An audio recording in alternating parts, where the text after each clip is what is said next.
आज की जो ये वीडियो है ये है लिस्टिंग एसईओ पर। अब एसईओ क्या होता है? वो है सर्च इंजन ऑप्टिमाइजेशन की किस तरीके से आप अपने प्रोडक्ट को सर्च में ला सकते हो। देखिए, गूगल और यूट्यूब के बाद सबसे बड़ा सर्च इंजन जो है आज के टाइम पे वो है मार्केट प्लेसेस में अमेजोन, फ्लिपकार्ट और मीशो।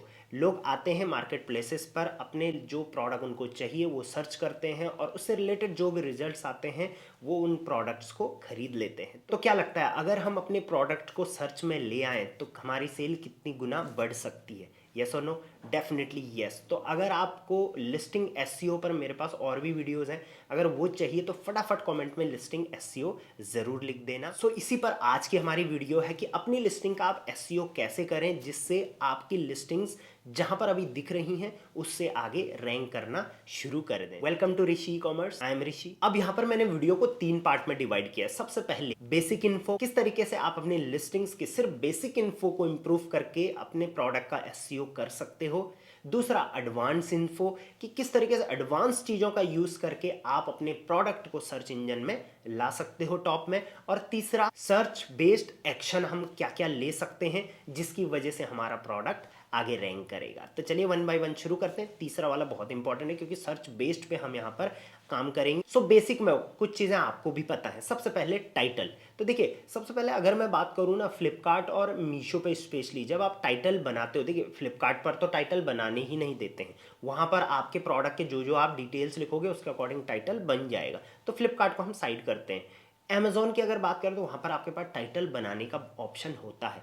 सो क्यों ना हम अपने टाइटल में अपने प्रोडक्ट के बारे में लिखें, प्रोडक्ट की जो फीचर है, स्पेशल फीचर क्या है उसके बारे में लिखें, कैपेसिटी क्या है अपने प्रोडक्ट की, आपके प्रोडक्ट का मॉडल क्या है, किस चीज़ के लिए ये यूज़ होता है, क्या चीज़ ये इम्प्रूव करेगा, कस्टमर को क्यों यूज़ होगा। ये सारी डिटेल्स क्यों ना हम अपने प्रोडक्ट के टाइटल में लिखें जिससे कस्टमर अट्रैक्ट हो जाए। और आपके प्रोडक्ट को लेते समय कस्टमर के माइंड में पहला क्या डाउट रहता है वो आप अपने प्रोडक्ट के टाइटल में सॉल्व कर सकते हो। सेम आप मीशो पर भी ये चीज़ यूज़ कर सकते हो। एक आइडियल टाइटल जो आपको बनाना चाहिए अपने प्रोडक्ट के लिए वो कुछ इस टाइप का दिखता है। दूसरा इसमें आ जाता है प्रोडक्ट का डिस्क्रिप्शन। बहुत सारे लोग डालते ही नहीं है। जब आप अपनी लिस्टिंग में जाओगे तो वहाँ पर डिस्क्रिप्शन डालने का ऑप्शन आएगा। लोग मैक्सिमम टाइम क्या करते हैं, चैट जीपीटी पे जाते हैं, वहाँ से डिस्क्रिप्शन कॉपी मार के लिख लेते हैं। ऐसा नहीं है, या सब प्रोडक्ट में हम सेम लिख लेते हैं। डिस्क्रिप्शन कस्टमर को दिखता है तो क्यों ना हम उस डिस्क्रिप्शन में कुछ ऐसा लिखें जिससे कस्टमर ने प्लान तो कर रहा है वो हमारा प्रोडक्ट लेने की, लेकिन उसका जो डिसीजन है वो और फास्ट हो जाए। तो प्रोडक्ट डिस्क्रिप्शन 100 वर्ड्स का आपको ज़रूर लिखना चाहिए। इसमें नेक्स्ट है बेसिक डिटेल्स अपने प्रोडक्ट की। देखिए, जब आप लिस्टिंग करते हो तो आपके प्रोडक्ट की कुछ भी नहीं तो 50 से 60 डिटेल्स मार्केट प्लेस मांगता है, बट इसमें से सिर्फ 15 से 20 ही डिटेल्स ऐसी हैं जो कंपलसरी होती हैं। हम सिर्फ कंपलसरी डिटेल्स डालते हैं और ऑर्डर्स का वेट करते हैं। क्या लगता है, अगर आप और भी डिटेल्स प्रोडक्ट की डालोगे तो आपके प्रोडक्ट का एसईओ नहीं होगा? डेफिनेटली होगा। सो आपको कोशिश करनी है आपके प्रोडक्ट की ज़्यादा से ज़्यादा डिटेल्स डालें ताकि किसी भी एक कीवर्ड पर आपका प्रोडक्ट रैंक करे और उस पर आपको सेल मिलनी शुरू हो जाए। नेक्स्ट इसमें बहुत बड़ा रोल इमेज का भी आता है। इमेज का यहाँ पर क्या रोल रहता है, अगर कोई कस्टमर कोई कीवर्ड लिख रहा है और अगर 10 प्रोडक्ट उसके सामने आ रहे हैं तो आपके इमेज में क्या इतना दम है कि कस्टमर सीधे आपके प्रोडक्ट पर क्लिक करे? सो प्रोडक्ट की इमेज हमेशा क्लिकेबल होनी चाहिए। कई कैटेगरीज में आपको ओनली प्रोफेशनल फोटोशूट की ज़रूरत पड़ती है, बट कई कैटेगरीज में प्रोफेशनल फोटोशूट की ज़रूरत नहीं है। आप सिंपली फ़ोटो को अट्रैक्टिव बना सकते हो और क्लिकेबल बना सकते हो। ज़्यादा प्रोफेशनली भी करने की ज़रूरत नहीं है, थोड़ा क्रिएटिव होने की ज़रूरत यहाँ पर पड़ जाती है कुछ इस टाइप से। नेक्स्ट है वेरिएशंस। ये भी बेसिक इन्फो में आता है। आप अपने प्रोडक्ट के कितने वेरिएशंस बनाते हो? मैं कई बार बहुत सारे प्रोडक्ट पे जब रिसर्च करने जाता हूँ तो मैं देखता हूँ टॉप पेज में जितने प्रोडक्ट रैंक कर रहे होते हैं उन पे बहुत सारी वेरिएशंस होती हैं। हाँ, सब में ऐसा नहीं है बट बहुत सारी में है। ये सिंपल सा फंडा ऐसे काम करता है कि अगर आपने कोई प्रोडक्ट लिस्ट करा और उसके आपने बहुत सारे कलर वेरिएशन, साइज वेरिएशन सारे डाले हैं तो मार्केट प्लेस को लगता है कि अगर इस प्रोडक्ट पर क्लिक हुआ तो ये कस्टमर बाई कर ही लेता है हर बार कोई ना कोई उसका वेरिएशन से।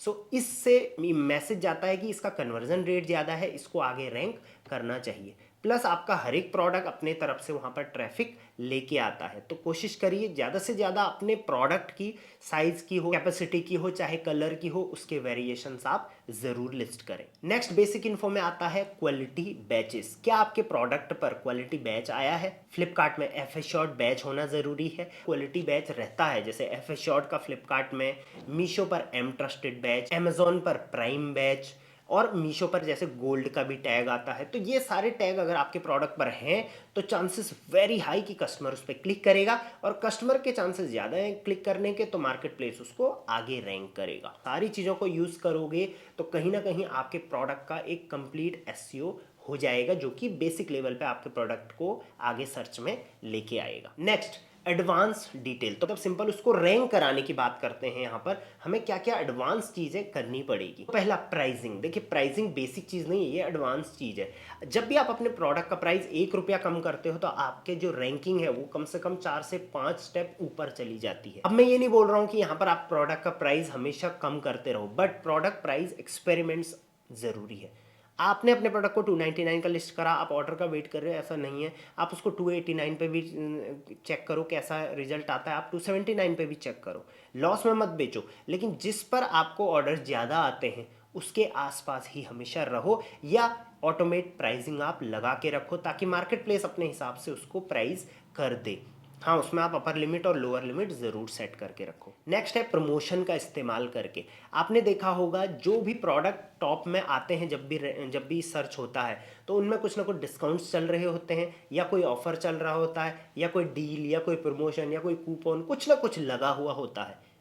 सो हम अपने प्रोडक्ट को प्रमोशंस के थ्रू आगे रैंक भी करा पाएंगे और सर्च में भी लेके आ पाएंगे। नेक्स्ट है एड्स का सहारा लेके। तो ऑब्वियसली जब आप एक बड़े सेलर बन जाते हो, आज के टाइम पे आप देखो कोई भी कीवर्ड आप सर्च कर लो, किसी भी कैटेगरी का, टॉप में एक बहुत बढ़िया सा बैनर आता है। हर मार्केट प्लेस पे आपने देखा है, वो बैनर भी कोई ना कोई ऐड चला के वहां पर लेके आ रहा है, और वहां पर भी क्लिक के हिसाब से पैसे देने पड़ रहे हैं। ऐसा नहीं कि किसने देख लिया और पैसा मिल गया। हाँ, कहीं कहीं पर जहाँ पर व्यू का पैसा है वो अलग चीज़ है, बट यहाँ पर क्लिक का पैसा कटता है। अब प्लस उसके नीचे स्पॉन्सर्ड प्रोडक्ट्स होते हैं। सो एड्स के थ्रू रैंकिंग कराना इज सबसे सिंपल मेथड। ये आपको कब यूज़ करना चाहिए, ऐसा नहीं कि शुरू में ही आप ये यूज़ करो। मुझे बहुत सारे लोग बोलते हैं सर मुझे टॉप में लेके आना है। आपका प्रोडक्ट 10वें पेज में है, आप ऐड लगाओगे तो वो टॉप में नहीं जाएगा, वो 9वें पेज पे आएगा।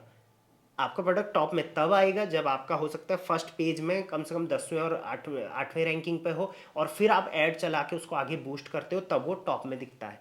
यानी कि पहला स्लॉट जो होता है, पहला, दूसरा, चौथा, ये स्लॉट्स उसको मिलते हैं। Next, value tags. अब वैल्यू टैग्स क्या होते हैं? आपके प्रोडक्ट के ऊपर अगर बेस्ट सेलर लिखा हुआ आता है, अमेजॉन चॉइस लिखा हुआ आता है, फ्लिपकार्ट चॉइस लिखा हुआ आता है, ये सारे बैचेस, इनको बोलते हैं value tags. Budget tag Shopsy में ये यूज होता है। तो इस टाइप के टैग्स अगर आपके प्रोडक्ट पे आ रहे हैं, मीशो पर गोल्ड टैग जो आता है, सो इन टैग्स की वजह से भी आपका प्रोडक्ट बहुत अच्छा रैंक करता है। नेक्स्ट है रनिंग डील्स। आपके प्रोडक्ट के नीचे अगर डील्स आ रही हैं कि इतने टाइम में ये डील खत्म हो जाएगी, इतने टाइम में ये डील खत्म होगी, तो यहाँ पर जो रहता है कस्टमर को वो डील जाने का बहुत डर रहता है, और वो फटाफट शॉप करता है, और इस वजह से भी आपके प्रोडक्ट की रैंकिंग इंप्रूव होती है। नेक्स्ट है वेयर हाउसिंग। अगर आपके प्रोडक्ट वेयर हाउसिंग से बिक रहा है, जैसे अमेजॉन FBA, फ्लिपकार्ट FBF, या मीशो वेयर हाउसिंग सर्विस, सो उससे एक अच्छी विजिबिलिटी मार्केट प्लेस उस प्रोडक्ट को देता है। इसके साथ साथ इसमें RU भी काउंट होता है, यानी कि regional utilization. So regional utilization and regional in stock भी इसको बोलते हैं, जहां पर कि आपके रीजन में आपका प्रोडक्ट कितना तेजी से सेल हो रहा है, एंड इसके अलावा वेयर हाउसिंग में। तो ये भी आपके प्रोडक्ट की SEO, आपके प्रोडक्ट की रैंकिंग में बहुत ज़्यादा हेल्प करता है। तो चलिए अब हम आ गए हैं अपने थर्ड स्टेप पे, वो है सर्च बेस्ड, और ये सबसे इंपॉर्टेंट है, क्योंकि अगर दो चीज़ें आपने कर ली, पहला और दूसरा, और उसके बावजूद भी हो सकता है आपका प्रोडक्ट प्रॉपरली रैंक ना करे, बट तीसरी चीज़ है इसकी वजह से आपका प्रोडक्ट ज़रूर रैंक करे। इसमें सबसे पहला आता है लिस्टिंग कीवर्ड्स। अब लिस्टिंग कीवर्ड्स मैं जनरली देखता हूँ सेलर क्या करते हैं, अपने प्रोडक्ट का टाइटल लिखते हैं और उसी टाइटल को कीवर्ड में कॉपी पेस्ट कर देते हैं। ऐसा नहीं है, आप चेक करिए कि आपके प्रोडक्ट को लोग कितने टाइप से ढूंढते हैं। अगर स्लीपर है तो उसको चप्पल बोल के भी ढूंढ सकते हैं। सो इस तरीके से इंडियन कस्टमर किसी भी तरीके से ढूंढ सकता है। और अगेन, अब तो लोग वॉइस सर्च से बहुत सारे प्रोडक्ट ढूंढते हैं। तो वॉइस में ज़रूरी नहीं है कि वो जितनी प्रोफेशनल लैंग्वेज आप यूज़ कर रहे हो लोग वैसे ही यूज़ करें। आपको अपने प्रोडक्ट का पता होना चाहिए कि इसको लोग किस किस कीवर्ड से ढूंढते हैं। जो कीवर्ड ऑलरेडी टाइटल में डाला है उसको डालने की ज़रूरत नहीं है, बट उसके अलावा किस किस कीवर्ड पे आपका प्रोडक्ट रैंक करना चाहिए वो आप अपने कीवर्ड सेक्शन लिस्टिंग में ज़रूर डालें। इसके लिए आप एड्स का सहारा भी ले सकते हो। जब आप एड्स चलाते हो, रिपोर्ट डाउनलोड करते हो सर्च टर्म की, तो वहाँ पर आपको कुछ सर्च टर्म मिल जाते हैं, उनको भी आप ज़रूर इस्तेमाल करें। नेक्स्ट है इसमें जो कि सबसे सबसे सबसे सबसे ज़्यादा इंपॉर्टेंट है, और जब भी आप मार्केट प्लेस पे प्रोडक्ट सर्च करते हो ना, तो और कुछ हो ना हो क्राइटेरिया, ये वाला क्राइटेरिया उसमें ज़रूर होता है। और वो पता है क्या होता है? आपके प्रोडक्ट के रिव्यूज़ एंड रिकमेंडेशन कितना कर रहा है मार्केट प्लेस आपके प्रोडक्ट को। तो देखिए, एड से उतना ज़्यादा बूस्ट होने के चांसेस नहीं है जितना आपके प्रोडक्ट का एक पॉजिटिव अगर रिव्यू आ गया तो मार्केट प्लेस को लगता है कि हाँ, इस प्रोडक्ट के बारे में लोग बात कर रहे हैं, इस प्रोडक्ट को आगे बूस्ट करना चाहिए। मैक्सिमम प्रोडक्ट जो टॉप पेज में रैंक करते हैं मार्केट प्लेस पे, उन पर आप रेटिंग रिव्यू देखना कितनी सारी होती हैं, और वो भी 4 स्टार या फिर 3.8 3.9 से ऊपर ही रहती है। सो ये मार्केट प्लेस का एल्गोरिदम थोड़ा इस टाइप से काम करता है कि वो अच्छे रेटिंग अच्छे रिव्यूज़ या ज़्यादा रेटिंग ज़्यादा रिव्यूज़ वाले प्रोडक्ट को ज़्यादा से ज़्यादा ऊपर रैंक करता है। ये एक एसईओ का पार्ट है। प्लस रेकमेंड करता है। रेकमेंड कहाँ पर करेगा? प्रोडक्ट पेज पर। जब आप कोई प्रोडक्ट क्लिक करके खोलते हो तो उसके नीचे भी बहुत सारे प्रोडक्ट्स दिखते हैं, तो वहाँ पर रेकमेंड मार्केट प्लेस उन्हीं प्रोडक्ट्स को करता है जिनको मार्केट प्लेस को लगेगा कि इनमें कन्वर्जन होने के चांसेस ज़्यादा हैं इस कैटेगरी में। तो आपका प्रोडक्ट जब रिव्यूज़ आएंगे, ज़्यादा रेटिंग्स आएंगे, तो उसको रिकमेंड होने के चांसेस ज़्यादा होंगे, और इससे आपके प्रोडक्ट का एक प्रॉपर एसईओ होता है। आपका प्रोडक्ट अच्छा रैंक करता है और अच्छे ऑर्डर्स ला के आपको देता है। रिव्यूज़ में भी बहुत सारे लोग बहुत कुछ लिखते हैं, वो भी आपके लिस्टिंग के एज अ कीवर्ड्स में यूज़ होता है। नेक्स्ट इसमें है रिटर्न्स एंड ऑर्डर फ्लो। आपका प्रोडक्ट कितना ऊपर रैंक करेगा या कितना नीचे जाएगा किस दिन, क्योंकि ये रैंकिंग हर दिन चेंज होती है, हर दिन क्या हर घंटे चेंज होता है, हो जाती है कई बार। तो वो इस पर भी डिपेंड करेगा कि आपके प्रोडक्ट के रिटर्न्स रेट क्या चल रहे हैं अभी रिसेंटली, ऐसा नहीं कि पूरा रिसेंटली, प्लस अभी रिसेंटली ऑर्डर फ्लो कैसा है। अगर आपके प्रोडक्ट पे पिछले 90 दिन में हो सकता है 100 ही ऑर्डर है, लेकिन ये 100 ऑर्डर तो पिछले एक हफ्ते के ही हैं, इसमें से 90% ऑर्डर पिछले एक हफ्ते के हैं, तो आपके प्रोडक्ट की रैंकिंग बहुत ऊपर चली जाएगी, क्योंकि मार्केट प्लेस को लगेगा कि आजकल इसको लोग बहुत खरीद रहे हैं, इस पर कन्वर्जन बहुत अच्छा आ रहा है, तो उसको आगे रैंक करेगा मार्केट प्लेस। और इसीलिए आपने देखा होगा कई बार कुछ प्रोडक्ट पे आपको समझ ही नहीं आएगा ये ऊपर रैंक क्यों हुआ, ना इस पर ज़्यादा रिव्यू रेटिंग है, ना इसको कोई ज़्यादा अच्छी खासी एसईओ कर रखा है, तो वो ये रीज़न होता है उसके पीछे। नेक्स्ट है, ये बहुत स्मार्ट वे है, वो है फिल्टर फ्रेंडली सर्चेस लोग बहुत ज़्यादा कर रहे हैं आज के टाइम पे। जब भी कोई कुछ प्रोडक्ट ढूंढता है ना कस्टमर, तो वो फिल्टर लगाता है कई बार। देखिए, वैसे तो नॉर्मली लोग क्या लगाते हैं, rate high to low, low to high. कुछ फिल्टर जो मार्केट प्लेस पे आप देखोगे, लोग न्यूएस्ट फर्स्ट का भी फिल्टर लगाते हैं कि आजकल कौन सा प्रोडक्ट नया आया है, लोग साइज के हिसाब से भी फिल्टर लगाते हैं, लोग मटेरियल के हिसाब से, पैक ऑफ ब्रांड के हिसाब से भी फिल्टर लगाते हैं। तो अगर हमारा प्रोडक्ट नया है, हमारा ब्रांड नया है, तो क्यों हम इतने लोगों के साथ कॉम्पीट कर रहे हैं, क्यों ना हम किसी एक फिल्टर को पकड़े। जैसे कि लेट्स सपोज मैंने इयररिंग्स का बिजनेस शुरू किया, अब मुझे पता है कि यहाँ पर मैं ना लोएस्ट में जा सकता हूँ ना हाईएस्ट में, ना ब्रांड मेरा कोई है, तो मैं पैक ऑफ में खेल सकता हूँ यहाँ पर। सो pack of 5, pack of 10, pack of 15, pack of 20, मैं इसमें कितना भी ऊपर जा सकता हूँ। ये मैंने जैसे एक एग्जांपल दिया, तो इस तरीके से आप अपने प्रोडक्ट की रैंकिंग ऊपर कर सकते हो। एंड फाइनल और सबसे बड़ा एसईओ फैक्टर जो आपका करता है एज अ सेलर, वो है सेलर क्रेडिबिलिटी। देखिए, मार्केट प्लेस हर सेलर की क्रेडिबिलिटी चेक करता है कि ये एक कैसा सेलर है, इसकी सर्विस कैसी है, इसका प्रोडक्ट कैसा है, और उससे वो सेलर्स को रैंक करता है।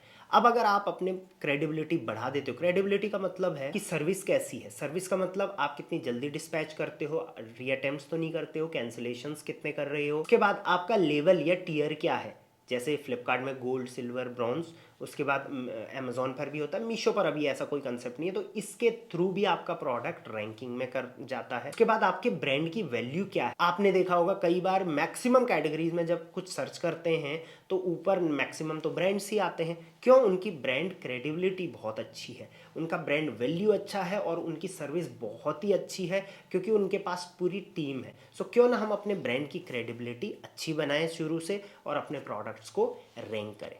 सो ये थे 3 स्टेप जिनसे आप अपने लिस्टिंग की एसईओ कर सकते हो। एक और वीडियो मैंने ऐसी डिटेल लिस्टिंग एसईओ पे बना रखी है, उसको मैं लास्ट में दे के जा रहा हूँ, उसको भी ज़रूर चेकआउट कर लेना। चैनल को सब्सक्राइब कर देना अगर फ्लिपकार्ट, अमेजोन, मीशो सेलर अगर आप हैं। ये वीडियो मैं चाहूँगा आप और सेलर्स तक पहुँचाएं, ताकि जितने ज़्यादा इस पर कॉमेंट्स और लाइक्स आएंगे, ऐसी वीडियो बनाने के लिए मैं खुद भी मोटिवेटेड रहूँगा। चलिए, मेरी टीम्स के नंबर आपको स्क्रीन पर दिख रहे होंगे। कभी भी इन तीनों मार्केट प्लेसेस से रिलेटेड कोई भी डाउट होता है, आप उन्हें कनेक्ट कर सकते हैं। Till then, thank you very much, keep selling online.